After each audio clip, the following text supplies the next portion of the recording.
Joining us now via Skype is Lewis Black, the CEO of Almonty Industries. How are you doing today, Lewis? Good evening. Good evening. I'm calling from a very hot and humid Spain today. Oh, all right. Nice. Thanks for being on, Lewis. I'd like you to quickly, because this is an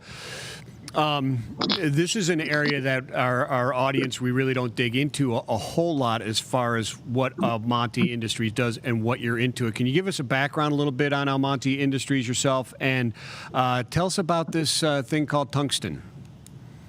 Well, we're a U.S.-listed company, and we essentially procure the strategic metal tungsten through our own mines from safe jurisdictions for importation into the U.S. And it's used whether in the aerospace, car sector, Department of Defense. So it has a number of very strategically important applications. And both of your operating mines, are those in Spain or is one in Portugal? And what's the status of the South Korean mines as well? We have mines in Spain and in Portugal, and we're about to start the build of the world's largest tungsten mine in South Korea. Oh, excellent. So where do people find tungsten? It's fragile, but it's also durable. Explain that. Well, it's a rather unique metal. It has the highest melting point of any metal on the planet, slightly less than the temperature of the sun. It's used in anything that generates heat, so braking systems, drills, wear parts.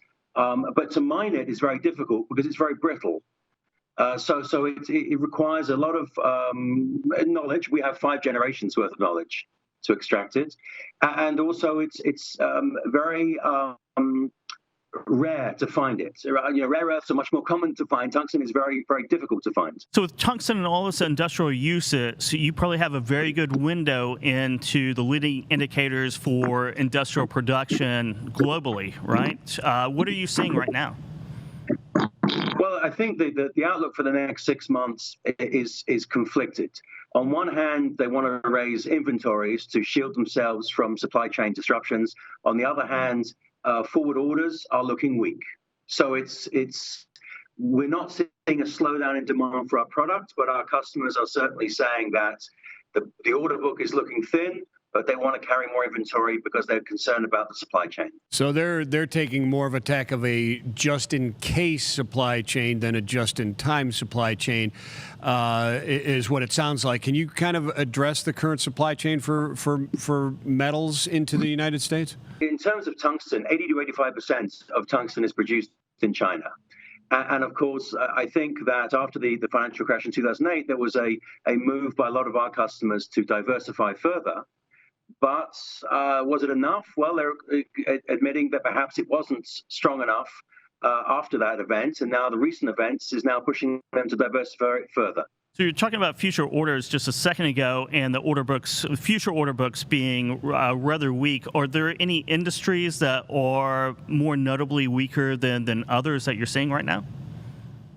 Well, we're seeing strength in mining. We're seeing fairly stable outlook in oil and gas.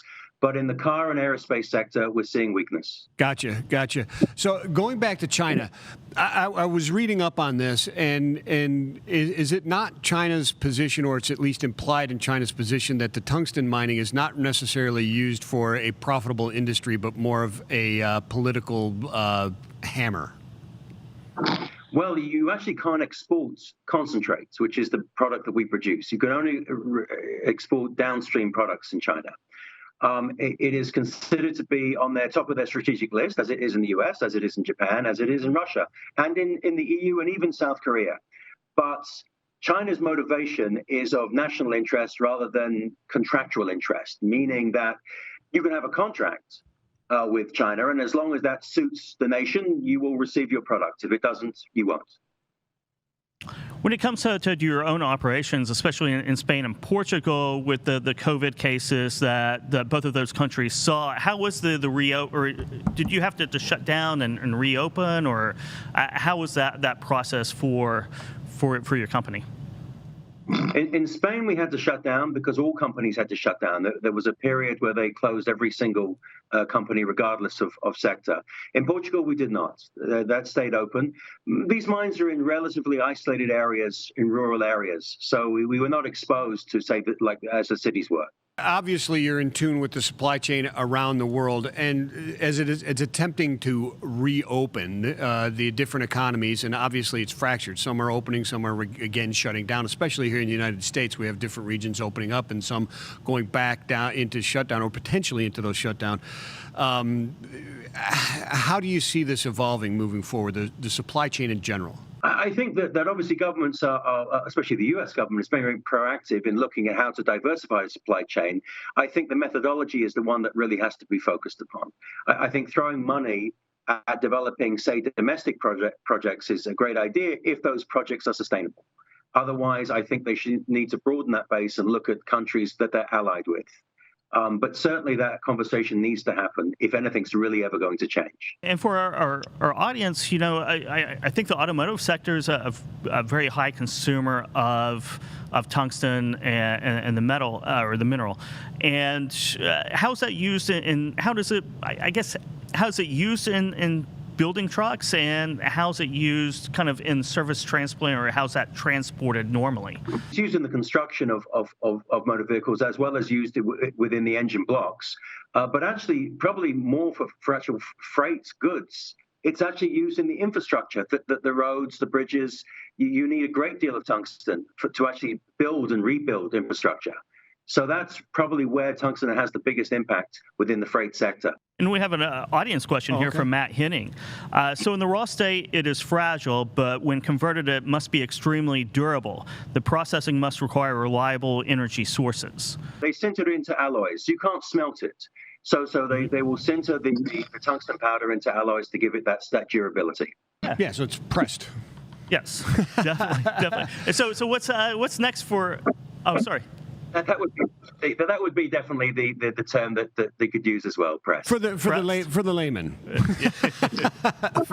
for people. Yes. I apologize. Yeah.